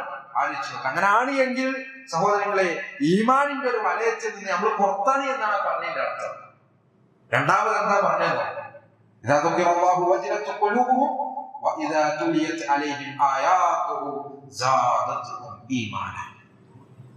ആ റബ്ബിന്റെ വചനങ്ങൾ ഓതി കേൾപ്പിക്കപ്പെട്ടാൽ അവരുടെ ഈമാൻ ഇങ്ങനെ വർദ്ധിക്കുമെന്നാണ്. മുഅ്മിനുകൾക്ക് അവരുടെ ഈമാൻ വർദ്ധിക്കും. നമ്മൾ എത്ര ആയത്തുകൾ കേൾക്കുന്നു. ഒരു ഇമാമിന്റെ പിന്നിൽ നിന്ന് നമസ്കരിക്കുന്നു. പ്രത്യേകിച്ചും റമദാനക്കാകുമ്പോൾ കൂടുതൽ പാരായണം നമ്മൾ ചെയ്യുന്നു, കൂടുതൽ പാരായണം നമ്മൾ കേൾക്കുന്നു, പഠിക്കാൻ വേണ്ടി പരിശ്രമിക്കുന്നു. നമുക്ക് ഹിഫ്ളുള്ളത് തന്നെ എത്ര ഭാഗങ്ങളുണ്ട്. ഈ ആയത്തുകൾ സഹോദരങ്ങളെ നമ്മുടെ ഈമാനിനെ വർദ്ധിപ്പിക്കുന്നു എന്നൊരു മാനസികാവസ്ഥ, അല്ലെ? ആ ഒരു അനുഭൂതി നമുക്ക് ഉണ്ടാകുന്നുണ്ടോ? ഖുർആൻ ഇങ്ങനെ ഓതിപ്പോകുന്നു, പക്ഷേ അത് നമ്മിൽ ഒരു മാറ്റം ഉണ്ടാക്കുന്നില്ല എങ്കിൽ, നമ്മുടെ ഈമാൻ അതുകൊണ്ട് വർദ്ധിക്കുന്നില്ല എങ്കിൽ, സഹോദരങ്ങളെ, വലിയ ഗൗരവമുള്ള വിഷയമാണ്. വളരെ അപകടകരമായ വിഷയമാണ്. പിന്നെ നമ്മൾ അഹ്ലുൽ ഖുർആൻ അല്ല, അള്ളാഹുവിന്റെ ആളുകൾ എന്ന് പറഞ്ഞ ആളുകളാണ് അഹ്ലുൽ ഖുർആൻ. അള്ളാഹുവിന്റെ പ്രത്യേകക്കാരാണ് അവർ. അള്ളാഹുവിന്റെ ആളുകൾ എന്ന് റബ്ബ് സുബ്ഹാനഹു വ തആല വിശേഷിപ്പിച്ച, പ്രവാചകൻ സല്ലല്ലാഹു അലൈഹി വസല്ലം പഠിപ്പിച്ചെന്ന ആളുകളാണ് ആര്? അഹ്ലുൽ ഖുർആൻ. അതിങ്ങനെ പറഞ്ഞു നടക്കാനുള്ളതല്ല, നേരെ മറിച്ച് ഖുർആനിനെ ജീവിതത്തിൽ പകർത്തുന്നതിലൂടെയാണ് നമ്മൾ അഹ്ലുൽ ഖുർആനാണ്. സഹാബത്തിനെ കുറിച്ച് പറയുന്നിടത്ത് നമുക്ക് കാണാൻ സാധിക്കും, അവർ ഒരു ദിവസം 10 ആയത്ത് കേട്ട് കഴിഞ്ഞാൽ ആ 10 ആയത്തിന്റെ ജീവിക്കുന്ന പതിപ്പുകളായിട്ടാണ് പിന്നീട് അവർ പ്രവാചകൻ സല്ലല്ലാഹു അലൈഹി വസല്ലമയെ കണ്ടുമുട്ടുക. അടുത്ത ആയത്തുകൾ കേൾക്കാൻ വേണ്ടി പ്രവാചകന്റെ സദസ്സിൽ അവരെത്തുക. ആയത്തുകൾ ഇങ്ങനെ കേട്ടുപോവുക. എന്നിട്ട് അതൊന്നും നമുക്കുള്ളതല്ല. ഒരാഴ്ച കേൾക്കുമ്പോ അത് ഇന്നാളെ കുറിച്ചാണ് എന്ന് ചിന്തിക്കുന്ന അവസ്ഥയാണ് പലപ്പോഴും നമുക്കുള്ളത്. ഒരു ക്ലാസ്സിൽ ഇങ്ങനെ ഇരുന്ന് അല്ലെങ്കിൽ ഒരു ഹുതുബ ഇങ്ങനെ കേൾക്കുമ്പോ, ഒരാഴ്ച കേൾക്കുമ്പോ, ഹദീസ് കേൾക്കുമ്പോ നമ്മളിങ്ങനെ ആലോചിക്കും, ഇതിപ്പോ ഇങ്ങനെ ആർക്കാ ഫിറ്റ് ചെയ്ത് കൊടുക്കാന്ന് നമ്മൾ ആലോചിക്കും. ഇത് നമുക്കുള്ളതാണ് എന്ന് നമ്മൾ ആലോചിക്കലില്ല. ഒരാഴ്ചയും അള്ളാഹുവിന്റെ കൽപ്പനകളും അള്ളാഹുവിന്റെ വിരോധങ്ങളൊക്കെ കേൾക്കുമ്പോ എന്താ പോന്റെ അവസ്ഥ? ഈ ആയത്തിലൊക്കെ പോയി പറയണ ഓനെ കുറിച്ചല്ലേ എന്ന് നമ്മൾ ആലോചിക്കും. സഹോദരങ്ങളെ, ഓരോ ആയത്തും ഒന്നാമതായി നമ്മളെ കുറിച്ചുള്ളതാണ്. അത് കഴിഞ്ഞിട്ട് അത് ബാക്കിയുള്ളവർക്കൊക്കെ ഉള്ളൂ. നമ്മൾ ആലോചിക്കുമ്പോ അങ്ങനെ ആലോചിക്കേണ്ടത്, മനസ്സിലാവണ്ടോ? അതല്ലാതെ ഇങ്ങനെ ഖുർആൻ മൊത്തം ഇങ്ങനെ നമുക്ക് ആവശ്യമുള്ള കഴിഞ്ഞു കൊടുക്കൂടെ? അല്ലേ? നമ്മുടെ കുട്ടി നമ്മളോടൊന്ന് മോശമായി പെരുമാറിയാൽ അപ്പൊ നമ്മൾ ആയത്തെടുത്ത് പറയും എന്നൊക്കെ നമ്മൾ പറയും. മാതാപിതാക്കളോട് നല്ലപോലെ പെരുമാറണമെന്ന് ഖുർആനിലെ ഹദീസുകളൊക്കെ നമ്മൾ എടുത്തു പറയും. ഏറ്റവും കടപ്പെട്ടിരിക്കുന്ന ഉമ്മാനോടാണ്, പിന്നെ ഉപ്പാനോടാണ് എന്നൊക്കെയുള്ള ഹദീസുകളൊക്കെ നമ്മൾ പറയും. പക്ഷെ സഹോദരങ്ങളെ, നമ്മൾ ശരിയാകേണ്ടിടത്ത് അത് പറയുന്ന ആയത്തുകളും ഹദീസുകളും ഒക്കെ വരുന്നിടത്ത് നമ്മുടെ നിലപാട് എന്താണെന്ന് നമ്മൾ ആലോചിക്കുക. ഇതൊന്നും ഇല്ലാതെ നമ്മൾ എന്താ അഹ്ലുൽ ഖുർആൻ ആകാൻ? അഹ്ലുൽ ഖുർആൻ ആകാതെ നമ്മൾ എങ്ങനെ അള്ളാഹുവിന്റെ ആളുകളായി തീരാനാണ് ഗൗരവമായി നമ്മൾ ആലോചിക്കേണ്ട വിഷയമാണ്. അപ്പോ ഈ റമദാനിൽ ഖുർആനുമായി ഒരു ബന്ധം അത് സ്ഥാപിച്ചെടുക്കാൻ നമുക്ക് കഴിയണം. ഇല്ലെങ്കിൽ എന്താ അപകടം? പരലോകത്ത് പ്രവാചകൻ സല്ലല്ലാഹു അലൈഹി വസല്ലമ ചില ആളുകൾക്ക് നേരെ വിരൽ ചൂണ്ടി പരാതി പറയുന്ന ഒരവസ്ഥ പരിശുദ്ധ ഖുർആൻ നമുക്ക് പഠിപ്പിച്ചു തരുന്നുണ്ട്. അല്ലാഹു റസൂൽ പറയുന്നതാണ്, യാ റബ്ബി ഇന്ന ഖൗമി തഖദൂ ഹാദൽ ഖുർആന മഹ്ജൂറ. എന്റെ റബ്ബേ, എന്റെ ഈ ജനങ്ങൾ, എന്റെ ഈ ഉമ്മത്ത്, അവർ ഈ ഖുർആനിനെ പരിഗണിക്കാതെ അവരുടെ പുറകിലേക്ക് തള്ളിക്കളഞ്ഞു എന്ന് പ്രവാചകൻ സല്ലല്ലാഹു അലൈഹി വസല്ലം നമ്മളെ കുറിച്ച് പരാതി പറയുന്ന ഒരു അവസ്ഥ, സഹോദരങ്ങളെ, എന്തുമാത്രം ഗൗരവമുള്ള ഒരു വിഷയമായിരിക്കുമെന്ന് നമ്മൾ ആലോചിക്കുക. അതുകൊണ്ട് ഖുർആനിന്റെ ആളുകളായിക്കൊണ്ട് ജീവിതം പുലർത്തുവാൻ ഈ റമദാൻ നമ്മെ പ്രേരിപ്പിക്കേണ്ടതുണ്ട്, നമ്മെ സജ്ജരാക്കേണ്ടതുണ്ട്. സഹോദരങ്ങളെ, ആറാമത്തെ റമദാൻ കൊണ്ട് നേടിയെടുക്കാൻ നമുക്ക് സാധിക്കേണ്ട ലക്ഷ്യമെന്ന് പറയുന്നത് നമ്മുടെ ആത്മസംസ്കരണമാണ്. റമദാനിലൂടെ ജീവിതത്തെ മാറ്റിമറിക്കാൻ നമുക്ക് കഴിയണം. ഇതുവരെ നമ്മൾ എങ്ങനെ ജീവിച്ചു പോന്നോ അങ്ങനെ തന്നെ റമദാനിലും, അങ്ങനെ തന്നെ റമദാൻ കഴിഞ്ഞാലും അങ്ങനെ ആകാൻ പറ്റില്ല. റമദാൻ വരുമ്പോൾ നമ്മുടെ ജീവിതം മാറി മറിയണം. ആ മാറ്റങ്ങളെ, നന്മകളിലുള്ള ആ മാറ്റങ്ങളെ തുടർന്നു കൊണ്ടുപോകാൻ നമുക്ക് സാധിക്കണം. നമ്മൾ തടഞ്ഞു വെച്ച തിന്മകളെ അത് പിന്നീട് തിരിച്ചു വരാതെ തടഞ്ഞു നിർത്താൻ നമുക്ക് സാധിക്കണം. ആ നിലയ്ക്ക് റമദാൻ നമ്മുടെ ആത്മസംസ്കരണത്തിനുള്ള ദിനങ്ങളാണ്. പ്രവാചകൻ സല്ലല്ലാഹു അലൈഹി വസല്ലം പഠിപ്പിക്കുന്നുണ്ടല്ലോ, അസ്സൗമു ജുന്ന, നോമ്പ് എന്ന് പറയുന്നത് ഒരു പരിചയാണ് എന്ന്. എല്ലാ നിലക്കുമുള്ള തിന്മകളിൽ നിന്ന് നമ്മെ തടഞ്ഞു വെക്കേണ്ടുന്ന പരിചയാണ് നോമ്പ് എന്ന് പറയുന്നത്. ഒരു യുദ്ധത്തിൽ ഒരു പോരാളിക്ക് ഒട്ടും കുത്തുമേൽക്കാതെ, മുറിവുകളേൽക്കാതെ, അവന്റെ രക്തം പൊടിയാതെ അവന്റെ പരിച എങ്ങനെയാണോ അവനെ സംരക്ഷിക്കുക, അതുപോലെ തിന്മകളെ തൊട്ട്, മ്ലേച്ഛതകളെ തൊട്ട്, നീചവൃത്തികളെ തൊട്ട് നമ്മെ തടഞ്ഞു നിർത്താൻ നോമ്പ് നമുക്ക് പര്യാപ്തമാകേണ്ടതുണ്ട്. നമ്മുടെ നോമ്പ് ആ നിലക്ക് നമ്മെ പ്രേരിപ്പിക്കുന്നുണ്ടോ എന്ന് നിങ്ങൾ ആലോചിക്കുക. നാട്ടിലൊക്കെ പലപ്പോഴും പറഞ്ഞു കേൾക്കുന്ന ഒരു ചൊല്ലി തന്നെയുണ്ട്. എന്താണ്? 11 മാസം കുപ്പി, റമദാനാകുമ്പോ തൊപ്പീനാണ്. അതിനുള്ളതല്ല സഹോദരങ്ങളെ റമദാൻ. അല്ലാത്ത കാലൊക്കെ ഇങ്ങനെ തോന്നിയ പോലെ ആകാം. റമദാനിൽ ഇങ്ങനെ എന്തൊക്കെ ഒരു കാട്ടിക്കൂട്ടലുകൾ മാത്രമായാൽ രക്ഷപ്പെട്ടു എന്ന് നമ്മൾ ഒരിക്കലും വിചാരിച്ചു പോകരുത്. റമദാനിന്റെ ആ ഒരു മേന്മകൾ വർഷം മുഴുവൻ തുടർന്നു പോകാൻ നമുക്ക് കഴിയണം. സലഫുകളുടെ റമദാൻ ചിന്തകളെ കുറിച്ച് ഗ്രന്ഥങ്ങളിലൊക്കെ നമുക്ക് കാണാൻ സാധിക്കും. അവർ വർഷം മുഴുവൻ റമദാനെ കുറിച്ച് ചിന്തിക്കുന്ന ആളുകളാണ്. റമദാനാകുമ്പോ പറയേണ്ടതില്ലല്ലോ, റമദാനിന് വേണ്ടി നന്നായി ഒരുങ്ങി അവർ റമദാനിലേക്ക് പ്രവേശിക്കും. റമദാൻ കഴിഞ്ഞാലോ പിന്നെ ഒരു 5-6 മാസം, വർഷത്തിന്റെ പകുതിയും അവർ പ്രാർത്ഥനകളിലായിരിക്കും. പഠിച്ചോനെ, റമദാൻ കഴിഞ്ഞു പോയി, ഈ റമദാൻ ഞങ്ങൾക്ക് ഉപകാരപ്പെടുന്ന റമദാനാക്കണേ. ഞങ്ങളുടെ നോമ്പും, ഞങ്ങളുടെ നൃത്തവും, ഞങ്ങളുടെ പ്രാർത്ഥനകളും, ഞങ്ങളുടെ പാരായണങ്ങളും എല്ലാം അള്ളാഹുവെ ഞങ്ങളിൽ നിന്ന് സ്വീകരിക്കണേ എന്ന് അവർ പ്രാർത്ഥിച്ചുകൊണ്ടേയിരിക്കുന്ന പിന്നുള്ള ഒരു പകുതി വർഷം, 5-6 മാസം അവരുടെ പ്രാർത്ഥനയും അവരുടെ തേട്ടവും അവരുടെ ആഗ്രഹവും എന്താണ്? ഒരു റമദാനിലേക്ക് കൂടി അള്ളാഹുവെ ഞങ്ങളെ നീ എത്തിക്കണേ എന്നാണ്. അങ്ങനെ വർഷം മുഴുവൻ റമദാനുമായി ബന്ധപ്പെടുത്തിക്കൊണ്ടാണ് അവർ മുന്നോട്ട് പോയിരുന്നത് എന്ന് സഹോദരങ്ങളെ നമുക്ക് കാണാൻ കഴിയും. റമദാൻ ആ നിലക്ക് നമ്മുടെ ജീവിതത്തെ ആസകലം പരിവർത്തിപ്പിക്കുന്ന ഒരു മാസമായിക്കൊണ്ട്, അതിനുള്ളൊരു അവസരമായിക്കൊണ്ട് നമുക്ക് കാണാൻ കഴിയേണ്ടതുണ്ട്. ഇല്ലെങ്കിൽ എന്താണ്? ഈ പട്ടിണിയും ഈ ദാഹവും ഒന്നും അള്ളാഹുവിനൊരു ആഗ്രഹവും. അങ്ങനെ തന്നെ റബ്ബ് പറഞ്ഞു.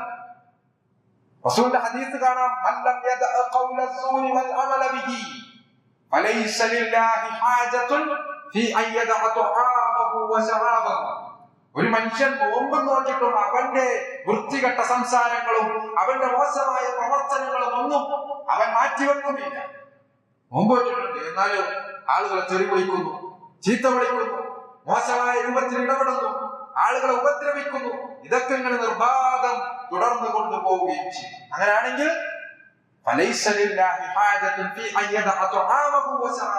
പിന്നെ അവൻ പട്ടിണി കിടക്കണമെന്നും അവൻ ദാഹിച്ചു വരയണമെന്നും അള്ളാഹുവിനൊരു ആഗ്രഹവുമില്ല. വെള്ളം കുടിച്ചോ, ഭക്ഷണം കഴിച്ചോ, എന്തിനാ അവരുടെ പട്ടിണി കിടക്കണത് എന്നാണ് പ്രവാചകൻ സ്വല്ലല്ലാഹു അലൈഹി വസല്ലം പറയുന്നത്. അതുകൊണ്ട് അങ്ങനെയുള്ള നോമ്പുകാരായി മാറാൻ നമുക്ക് പാടില്ല. നേരെ മറിച്ച് നമ്മുടെ നോമ്പ് നേരത്തെ ആദ്യം പറഞ്ഞല്ലോ, വെറും പള്ളക്കുള്ള നോമ്പായിട്ട് മാറരുത്.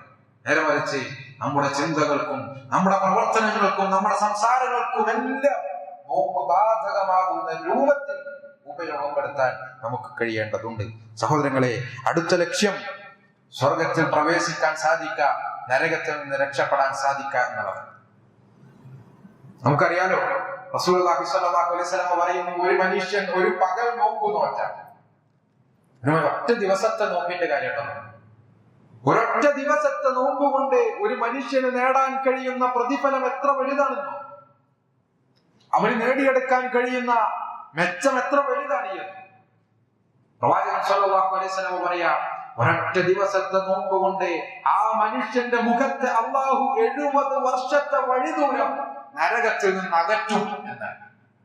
ഒരൊറ്റ ദിവസത്തെ നോമ്പ് 70 വർഷത്തെ വഴിദൂരമാണ് ഒരു മനുഷ്യനെ നരകത്തിൽ നിന്ന് അകറ്റെന്ന് പറയുമ്പോൾ സഹോദരങ്ങളെ, ഈ റമദാനിൽ 30 നോമ്പ് നമുക്ക് കിട്ടിയാൽ, അല്ലെങ്കിൽ 29 നോമ്പ്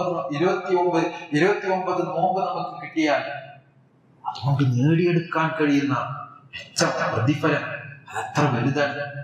ഇതൊക്കെ അറിഞ്ഞുകൊണ്ട് അല്ലേ, ഈ ലക്ഷ്യങ്ങളൊക്കെ ഉൾക്കൊണ്ടുകൊണ്ട് നോമ്പിലേക്ക് കടക്കുമ്പോഴല്ലേ നമുക്ക് അതിന്റെ ഒരു ആസ്വാദനം ലഭിക്കുക. ആ ഒരു നരകത്തിൽ നിന്ന് നമുക്ക് അകലാനും അതിൽ നിന്ന് രക്ഷപ്പെടാനും കഴിയണം. സഹോദരങ്ങൾ, ഒരു നിമിഷം പോലും നരകത്തിൽ കടന്നെരിയുന്ന ഒരവസ്ഥ നമുക്കുണ്ടായാൽ താങ്ങാൻ കഴിയാത്ത ശിക്ഷയാണ്. നരകത്തിലെ ഏറ്റവും ചെറിയ ശിക്ഷയെ കുറിച്ച് പറയുന്നത് കാണാം, നമുക്കൊക്കെ അറിയുന്ന ഹദീസ് തന്നെയാണല്ലോ. ചെരുപ്പ്, നരകത്തിലെ ചെരുപ്പ് അല്ലെങ്കിൽ ചെരുപ്പിന്റെ ഒരു വാറ അവന് ധരിപ്പിക്കപ്പെടുമെന്നാണ്.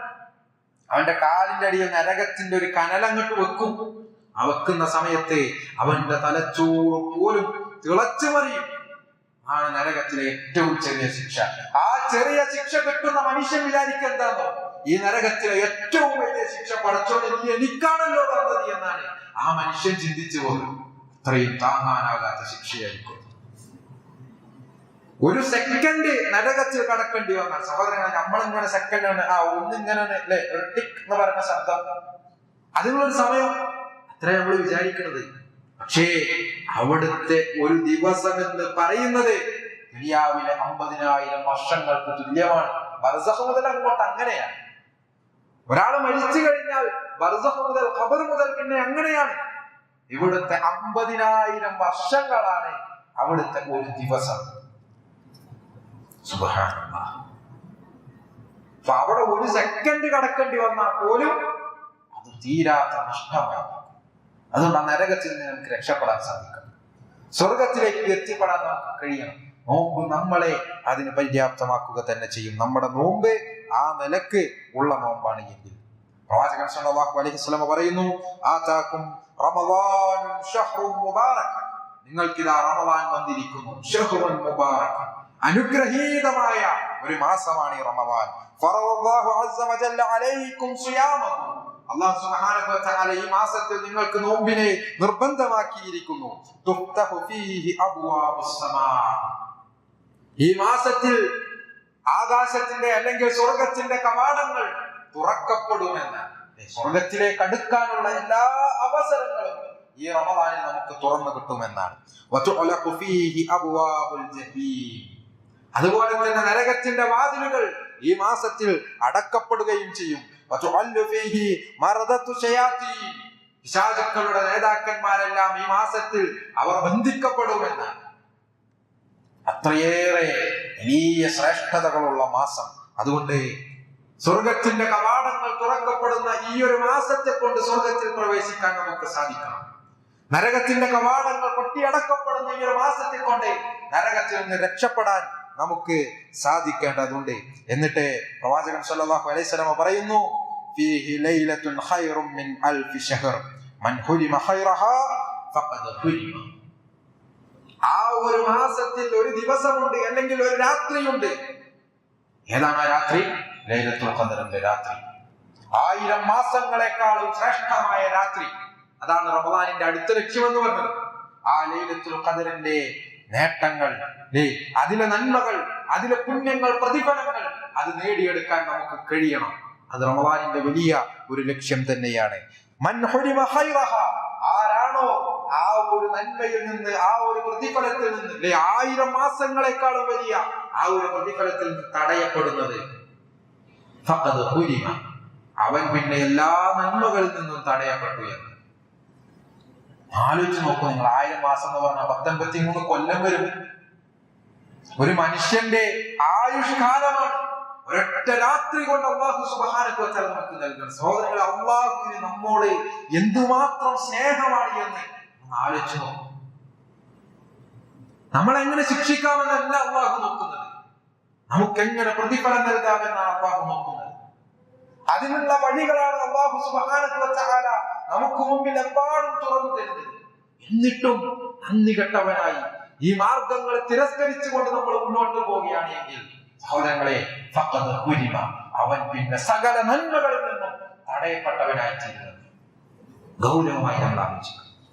അതുകൊണ്ട് ലൈലത്തുൽ ഖദറിന്റെ ആ ഒരു പുണ്യങ്ങൾ നേടിയെടുക്കാൻ ഈ ഒരു മാസത്തിൽ, ആ ഒരു ദിവസത്തെ, ആ ഒരു രാത്രിയെ പ്രതീക്ഷിച്ചിരുന്നു കൊണ്ട് നമുക്ക് കഴിയേണ്ടതുണ്ട്. സഹോദരങ്ങളെ, അടുത്ത ഒരു ലക്ഷ്യം എന്ന് പറയുന്നത് ശഫാഅത്താണ്. ആരുടെ ശഫാഅത്ത്? നോമ്പിന്റെ ശഫാഅത്ത്. അല്ലാഹു സുബ്ഹാനഹു വ തആല അനുമതി നൽകുന്നവർക്കല്ലാതെ അല്ലാഹുവിന്റെ മുമ്പിൽ ശുപാർശ ചെയ്യാൻ കഴിയില്ല. ഇവിടെ നോമ്പും ഖുർആനും അല്ലാഹുവിന്റെ മുമ്പിൽ വന്ന് ശുപാർശക്ക് അനുമതി തേടുമെന്നാണ്. പ്രവാചകൻ സല്ലല്ലാഹു അലൈഹി വസല്ലം പറയുകയാണ്, അസ്സിയാമു വൽ ഖുർആനു യുശഫിആനി ലിൽ അബ്ദി യൗമൽ ഖിയാമ.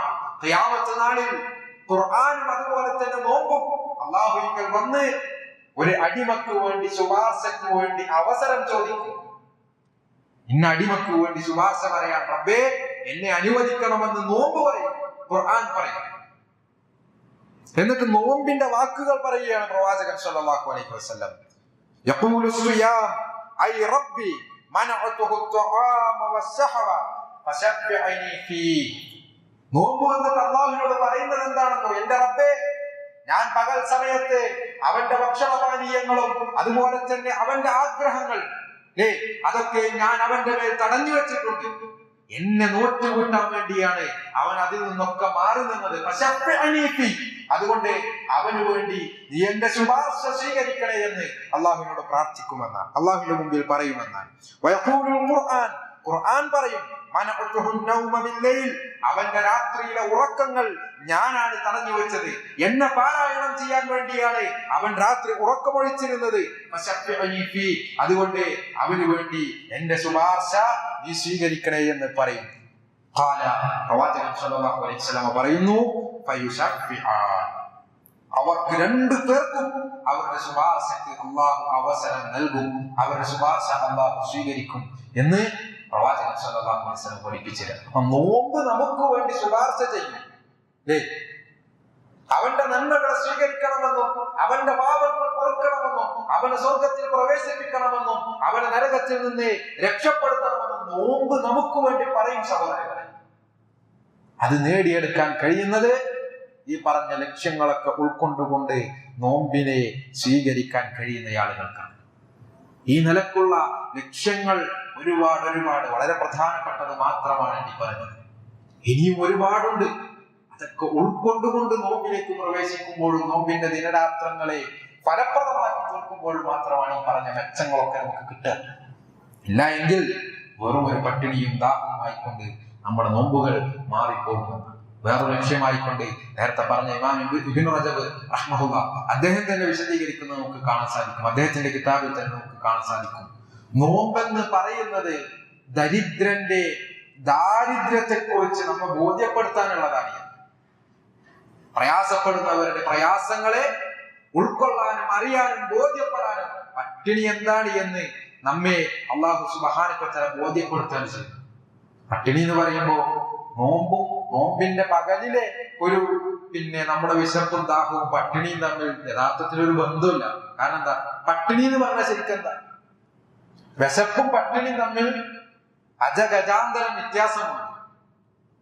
വിശപ്പ് എന്ന് പറഞ്ഞാല് നോമ്പിന്റെ സമയത്ത് വിശപ്പ് എന്ന് പറഞ്ഞാൽ നമുക്കറിയാലോ, മഗ്‌രിബായ ഭക്ഷണം അവിടെ ഉണ്ട് അല്ലേ. നമുക്ക് വേണ്ടി ഭക്ഷണം അടുക്കളയിൽ തയ്യാറായിക്കൊണ്ടിരിക്കാൻ നമുക്കറിയാം. അതാണ് വിശപ്പ്. നമുക്കൊന്ന് വിശന്നാൽ ഒരു കടയിൽ കയറിയിട്ട്, മുമ്പ് എല്ലാ സമയത്താട്ടോ പറയുന്നത്, വിശന്ന് കഴിഞ്ഞാൽ ഒരു കടയിൽ കയറിയാൽ അല്ലെങ്കിൽ വീട്ടിൽ ചെന്നാൽ അവിടെ ഭക്ഷണമുണ്ട് എന്ന് നമുക്കറിയാം. അതാണ് വിശപ്പ്. പട്ടിണി എന്ന് പറഞ്ഞാൽ എന്താ അറിയാം? പട്ടിണി എന്ന് പറഞ്ഞാൽ അടുത്ത ഒരു നേരത്തെ ഭക്ഷണം ഇനി എപ്പോഴാണ് എന്ന് അറിയാത്ത അവസ്ഥയാണ് പട്ടിണി. ഒരു പ്രതീക്ഷ ഇല്ലാത്തൊരു ജീവിതം, അതാണ് പട്ടിണി എന്ന് പറയുന്നത്. സഹോദരങ്ങളെ, അങ്ങനത്തെ പട്ടിണി കോലങ്ങൾ നമ്മുടെ നാട്ടിലുണ്ട്. ഒരുപക്ഷെ നമ്മുടെ അയൽപ്പക്കങ്ങളിൽ തന്നെയുണ്ട്. നമുക്കവരെ അറിയില്ല എന്നുള്ളതാണ് യാഥാർത്ഥ്യം. അല്ലെങ്കിൽ അറിയാൻ വേണ്ടി നമ്മൾ പരിശ്രമിച്ചിട്ടില്ല എന്നുള്ളതാണ് യാഥാർത്ഥ്യം. സക്കാത്തിന് വേണ്ടിയൊക്കെ പണിയെടുക്കുന്ന ആളുകൾ, അതുപോലെ തന്നെ നമ്മുടെ കുട്ടികളെ ഈദ് കിസ്വ എന്നൊക്കെ പറഞ്ഞ പദ്ധതിയൊക്കെ ഉണ്ട്. അതിനൊക്കെ വേണ്ടി കുറച്ചൊക്കെ നമ്മളിങ്ങനെ നാട്ടിലിറങ്ങുമ്പോഴാണ് എൻ്റെ അടുത്തൊരു അനുഭവം. അതാണ് നമ്മുടെ നാട്ടിലൊക്കെ ഒരുപാട് ആളുകളുണ്ട് ഇതിനൊക്കെ അർഹരായ, അങ്ങേയറ്റം അർഹരായ ആളുകൾ. എൻ്റെ നാട്ടില് ഈദ് കിസ്വയുടെ വിതരണവും കാര്യങ്ങളൊക്കെ ആയിട്ട് അതിനുവേണ്ടി ഇടപെടുന്ന സമയത്ത് ഒരുപാട് അനുഭവങ്ങൾ. ഒരു ദിവസം ഒരു ഉമ്മ എൻ്റെ വീട്ടിലേക്ക് ഇങ്ങനെ വരും. അപ്പൊ ഞാൻ അവിടെ ഇല്ലാത്ത സമയത്താണ് അവർ വന്നത്.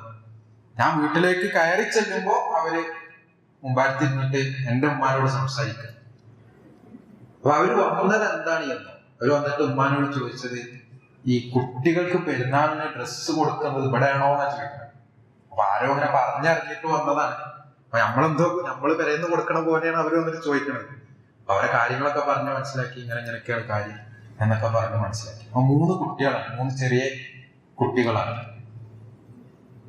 അവരുടെ ഉപ്പ ഒരു രോഗിയാണ്. അവരിങ്ങനെ പിന്നെ അവരുടെ ഉപ്പ എന്ന് പറഞ്ഞാല് ഒഴിച്ചിലൊക്കെ, ആയുർവേദ ഒഴിച്ചിലൊക്കെ ചെയ്യുന്ന ഒരാളാണ്. അദ്ദേഹത്തിന്റെ കയ്യിന് എന്തോ തകരാറ് പറ്റിയിട്ട് അദ്ദേഹത്തിന് ഒഴിച്ചിലും കാര്യങ്ങളൊന്നും തുടരാൻ കഴിയുന്നില്ല, ജോലി എടുക്കാൻ കഴിയുന്നില്ല. മറ്റു വരുമാന മാർഗങ്ങളൊന്നും അവരുടെ വീട്ടിൽ പോയില്ല. ഒരു കുടിലാണ്, മണ്ണോണ്ടൊക്കെ ഉണ്ടാക്കിയ ഒരു കുടിലാണ്, അതിലാണ് താമസിക്കുന്നത്. അപ്പൊ ആ ഉമ്മ വന്നിട്ട് കുട്ടികളുടെ മുഖത്ത് നോക്കാൻ കഴിയണില്ല എന്നാ പറഞ്ഞത്. അല്ലേ, കുട്ടികൾ സ്കൂളൊക്കെ പോയി വരുമ്പോ കൂടെയുള്ളവർക്കൊക്കെ ഡ്രസ്സ് ഉണ്ട്, പുതിയ ഡ്രസ്സ് എടുത്ത വർത്തമാനം കാര്യങ്ങളൊക്കെ അവർ പറയാണ്. ഉമ്മ പറയാ, എന്റെ കുട്ടികളുടെ മുഖത്ത് നോക്കാൻ എനിക്ക് കഴിയുന്നില്ല. നോമ്പിന്റെ ജസ്റ്റ് 2 ദിവസം മുമ്പ് അവർ വരുന്നത്. പിറ്റേന്ന് മാസം കണ്ടാൽ അതിന്റെ വീട്ടിൽ പെരുന്നാളാണ്, ആ ദിവസമാണ് അവർ വരുന്നത്.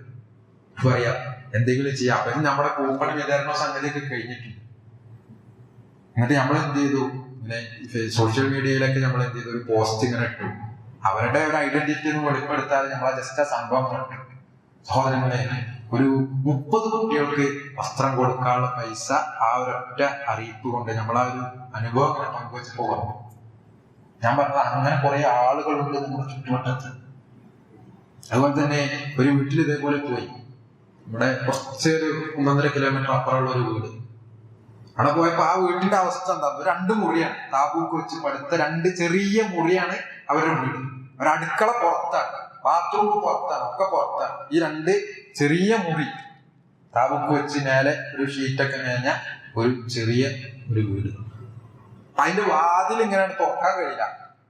കയറി ചെല്ലുന്ന വാതില് അത് തുറക്കുമ്പോഴത്തേനും അവിടെ ഇങ്ങനെ ഒരു മേശണ്ട്. ആ മേശമ്മ ചെന്ന് മുട്ടും. അപ്പൊ അങ്ങോട്ട് ഇതിങ്ങനെ കുറച്ച് തുറന്ന് അങ്ങോട്ട് കയറി നിന്ന് പിന്നെ വാതിലടച്ച് മേശന്റെ അപ്പുറത്തേക്ക് കടന്നിട്ട് പോകണം. അത്രയും സ്ഥലമല്ല, ഇടുങ്ങിയ ഒരു വീട്. ഈ മേശന്റെ മുകളിലാണ് കുട്ടികളുടെ പുസ്തകവും അവരുടെ ഡ്രസ്സും എല്ലാ സാധനങ്ങളും പാത്രങ്ങളും ഒക്കെ അതിന്റെ മുകളിലാണ്. അതല്ലാത്തൊരു സ്റ്റോറേജ് സംഗതി ഒന്നും അവർക്കില്ല, ഒരു അലമാര പോലും ഇല്ല അവർക്ക്. ഈ മേശ ഇപ്പുറത്തെ തൊട്ടിപ്പുറത്തെ മുറിയിൽ ഒരു കട്ടിൽ, പിന്നെ ആ റൂമിൽ നമ്മൾ പുറത്തേക്കാ കിടക്കാണ്. അവിടെയാണ് അവരെ അടുക്കള. അവിടെ നിങ്ങൾ ടാപ്പായി ചെറുതായി ഇങ്ങനെ വലിച്ചു കെട്ടിയിട്ട് അവിടെ എന്തുണ്ട്, അടുപ്പൊക്കെ നിലത്ത് അടുപ്പൊക്കെ പാകിയിട്ട് അതിലാണ് അവർ ഇരിക്കുന്ന സംഗതി.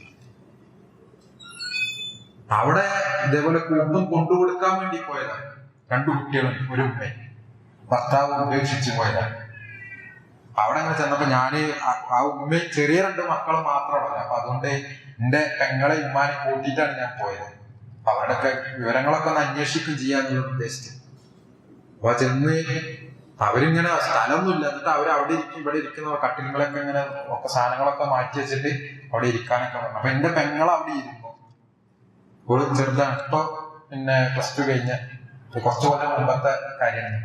അവളവിടെ ഇരുന്ന പാടെ കട്ടിലിന്റെ ചോട്ടിന്ന് ഒരു പഴുതാരം കണ്ട് പെട്ടെന്ന് പായാണ്. അവള് ചാടി നീച്ച് ആകെ ഒച്ചയും ബഹളമൊക്കെ ഉണ്ടായി. പക്ഷെ ആ ചെറിയ 2 കുട്ടികൾ അവിടെ തന്നെ ഉണ്ട്.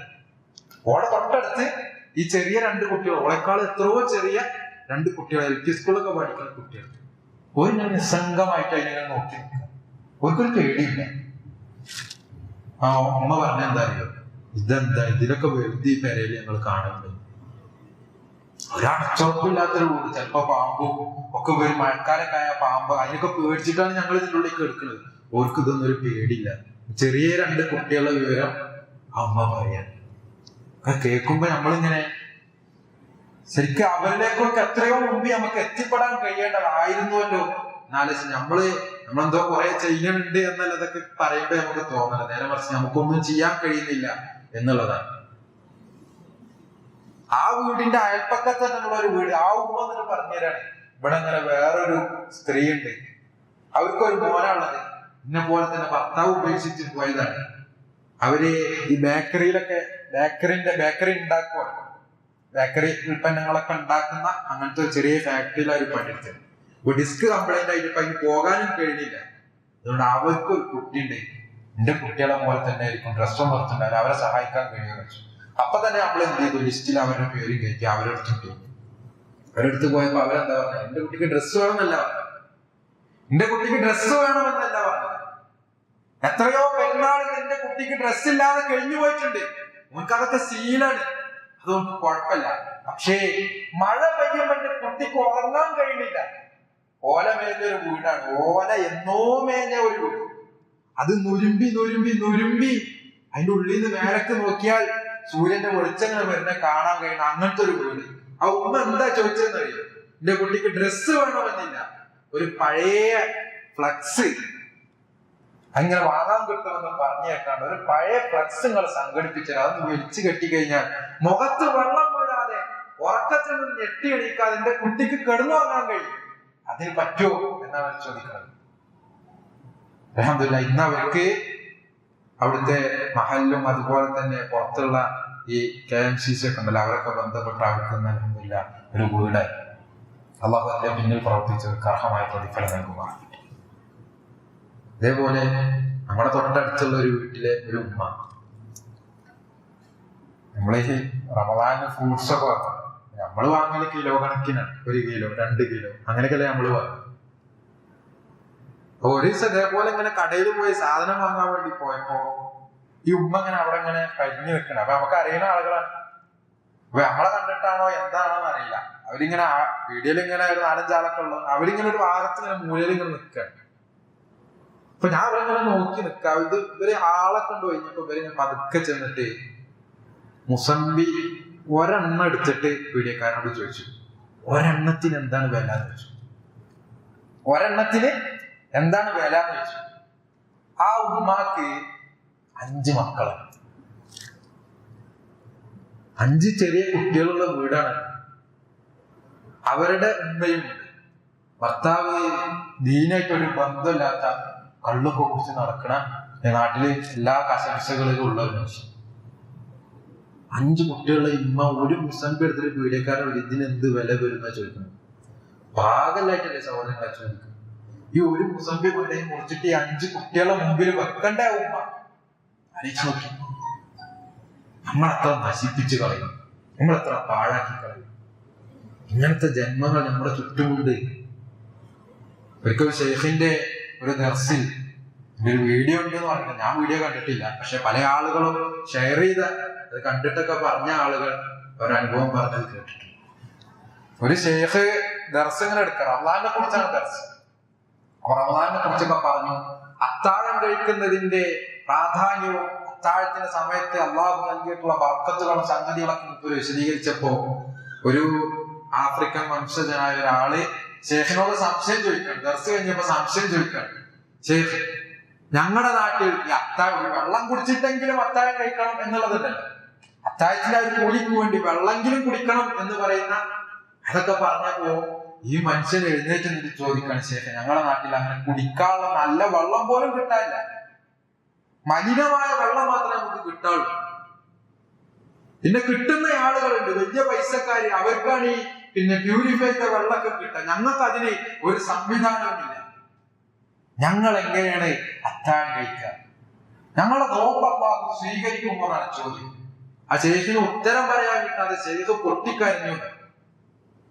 അങ്ങനെയുള്ള മനുഷ്യന്മാരുടെ സഹോദരങ്ങൾ, അള്ളാഹു നമുക്കൊക്കെ ചെയ്തു തന്ന അനുഗ്രഹങ്ങൾ എത്ര വലുതാണ്. രോഗങ്ങൾ കൊണ്ട് പ്രയാസപ്പെടുന്നയാള്, നമുക്കുണ്ടാകും ചെറിയ ചെറിയ രോഗങ്ങളൊക്കെ ഉണ്ടാകും, ഒരുപക്ഷെ വലിയ രോഗങ്ങൾ തന്നെ ഉണ്ടാകും. പക്ഷെ എന്താണ്, നമ്മളെക്കാളും പ്രയാസപ്പെടുന്നവരിലേക്ക് നോക്കിക്കഴിഞ്ഞാൽ നമുക്കൊക്കെ വലിയ അനുഗ്രഹങ്ങളാണ്, അല്ലെങ്കിൽ അനുഗ്രഹങ്ങൾ മാത്രമേ ഉള്ളൂ എന്നാണ് ഞങ്ങൾക്ക് തോന്നുന്നത്. അങ്ങനെ അല്ലാത്ത ഒരു ചിന്ത ഉണ്ടാകുമ്പോഴാണ് നമ്മൾ ഭയങ്കര പ്രയാസത്തിലാണ്, നമ്മൾ ഭയങ്കര കുടുക്കിലാണ്. ദുനിയാവിൽ നമുക്ക് ഒന്നും എവിടെ എത്താൻ കഴിഞ്ഞിട്ടില്ല എന്ന് നമുക്കിങ്ങനെ തോന്നും. ആ ചിന്ത പിശാചിങ്ങനെ ഇട്ട് തരും. അപ്പോഴാണ് യഥാർത്ഥത്തിൽ ഈ ഇബാദത്തുകളും അതിന്റെ ലക്ഷ്യങ്ങളൊക്കെ നമുക്ക് തെറ്റിപ്പോകും. അവിടെ ഒന്നും എത്താൻ നമുക്ക് കഴിയില്ല. കാരണം ഈ പറഞ്ഞ ശഹവത്തുകളിൽ നിന്നൊക്കെ തടഞ്ഞു വെക്കുക, ദുനിയാവിന്റെ ഈ വളവളപ്പ് അതിൽ നിന്നൊക്കെ നമ്മളെ തടഞ്ഞു വെക്കാനാണല്ലോ ഇബാദത്തുകൾ ചെയ്യുന്നത്. റമദാനിൽ ഈ നോമ്പ് പ്രത്യേകിച്ച് ഭക്ഷണപാനീയങ്ങളൊക്കെ ഒഴിവാക്കി നിർത്തണം എന്നാണ് പറഞ്ഞത്.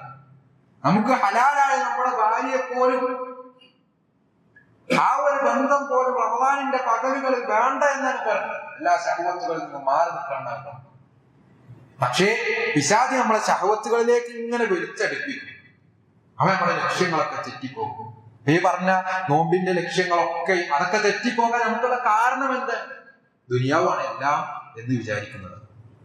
ദുനിയാവിന്റെ പിന്നാലെ ഓടുന്ന ഒരു അവസ്ഥ ഉണ്ടാകുമ്പോഴാണ് അതോടുകൂടി ഈ ലക്ഷ്യങ്ങളും അതിന്റെ മുൻഗണനാ ക്രമങ്ങളും എല്ലാം തെറ്റിപ്പോകും. സഹോദരങ്ങളെ, എന്താണ് ദുനിയാവിന്റെ വില? ദുനിയാവിന് എന്ത് വിലയാണ് കൊടുത്തിട്ടുള്ളത്? അള്ളാഹു ദുനിയാവിന് കൊടുത്തതിനേക്കാളും വലിയൊരു വില ഒന്നും നമ്മൾ കൊടുക്കേണ്ടതില്ലല്ലോ. റബ്ബ് ദുനിയാവിന് കൊടുത്ത വില എന്താണ് ആലോചിച്ച് നോക്കൂ നിങ്ങൾ. മഹാനായ പ്രവാചകൻ സല്ലല്ലാഹു അലൈഹി വസല്ലം പറയുന്നത് നമുക്ക് കാണാൻ സാധിക്കും.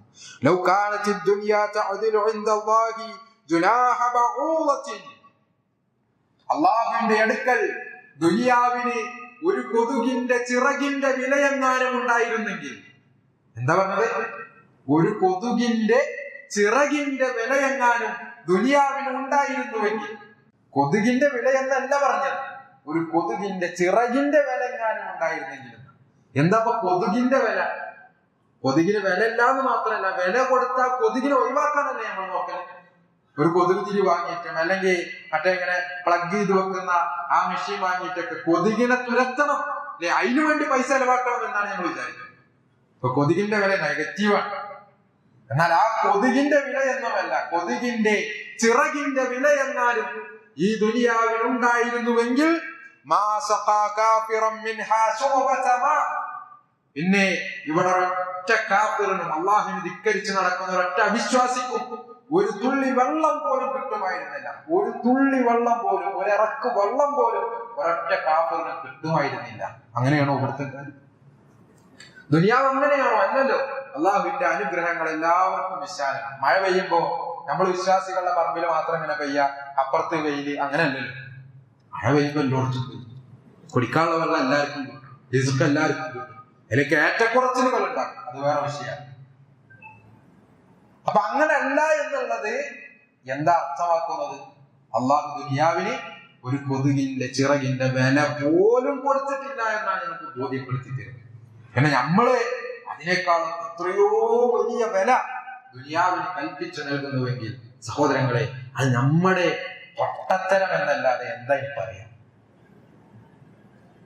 ദുനിയാവിൽ നമ്മൾ നേടിയെടുക്കുന്നതൊക്കെ നമ്മുടെ അവസാനത്തെ ശ്വാസം കൊണ്ട് വലിക്കുന്നതോടുകൂടി കഴിഞ്ഞു. പിന്നെ എന്താ നമുക്ക് ബാക്കിയുള്ളത്? പ്രവാചകൻ സല്ലല്ലാഹു അലൈഹി വസല്ലം എണ്ണി പറഞ്ഞ കാര്യങ്ങളല്ലാതെ മറ്റെന്തു ബാക്കിയുണ്ട്? നമ്മൾ ചെയ്തു വെച്ച നമ്മുടെ കർമ്മങ്ങൾ, ഉപകാരപ്പെടുന്ന നമ്മുടെ അറിവ്, നമുക്ക് വേണ്ടി പ്രാർത്ഥിക്കുന്ന സ്വാലിഹായ സന്താനങ്ങൾ, ഇതൊന്നുമില്ല. നേരെ മറിച്ച് കുറെ ബാങ്ക് ബാലൻസ് ഉണ്ട്, അവിടെ ഇവിടെ ഏക്കർ കണക്കിന് ഭൂമിയുണ്ട്, അലമാരയിൽ അട്ടിവെച്ച നോട്ടുകെട്ടുകളുണ്ട്. ഇതൊക്കെ നമുക്ക് എന്ത് ഗുണം ചെയ്യും? സഹോദരിമാരുടെ അടുത്ത്, ഉമ്മമാരുടെ അടുത്തുള്ള സ്വർണ്ണാഭരണങ്ങൾ, അതൊക്കെ അങ്ങനെ ധരിച്ചു പോകാൻ കഴിയോ? ഇല്ലല്ലോ. ഊരി വെച്ചിട്ടാ നമ്മളങ്ങനെ പറഞ്ഞേക്കാം. സഹോദരങ്ങളെ, ബാക്കിയാവുന്നതിന് വേണ്ടി പണിയെടുക്കാൻ നമ്മൾ പരിശ്രമിക്കണം.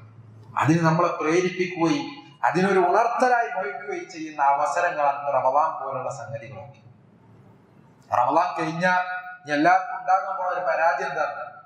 എല്ലാരും പറഞ്ഞ റമദാനിലൊക്കെ ഭയങ്കര സംഭവമായിരുന്നു.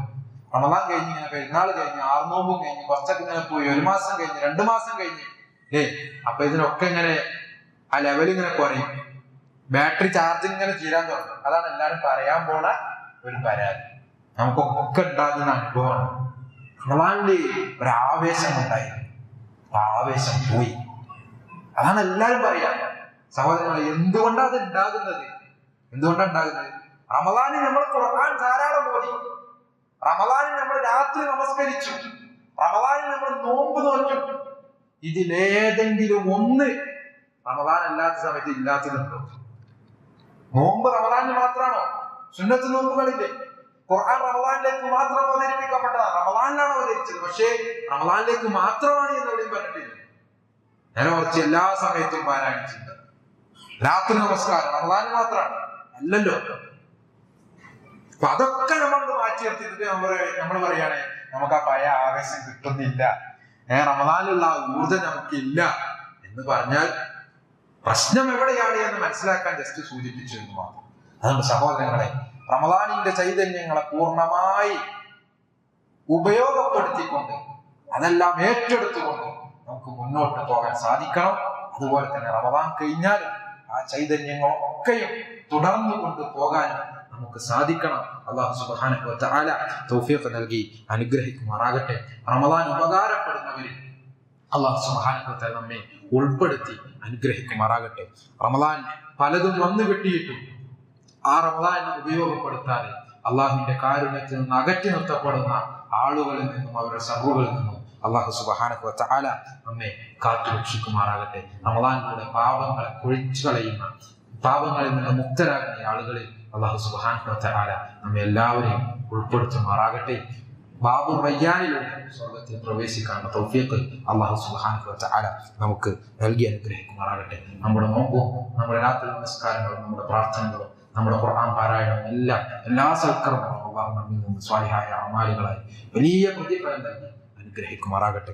ലോകത്തിന്റെ നാനാഭാഗങ്ങളിൽ മുസ്ലിങ്ങളായതിന്റെ പേരിൽ പീഡനങ്ങളും ദുരിതങ്ങളും അനുഭവിക്കുന്ന നമ്മുടെ സഹോദരങ്ങളും അല്ലാഹു എല്ലാവർക്കും ക്ഷമയും സഹനവും പ്രദാനം ചെയ്യുമാറാകട്ടെ.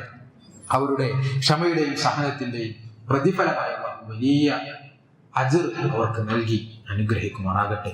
നോമ്പിന്റെ പകലുകളിൽ നോമ്പെടുക്കാൻ പോലും കഴിയാത്ത രൂപത്തിൽ രോഗികളായിട്ടുള്ള ആളുകൾ നമ്മുടെ കൂട്ടത്തിലുണ്ട്.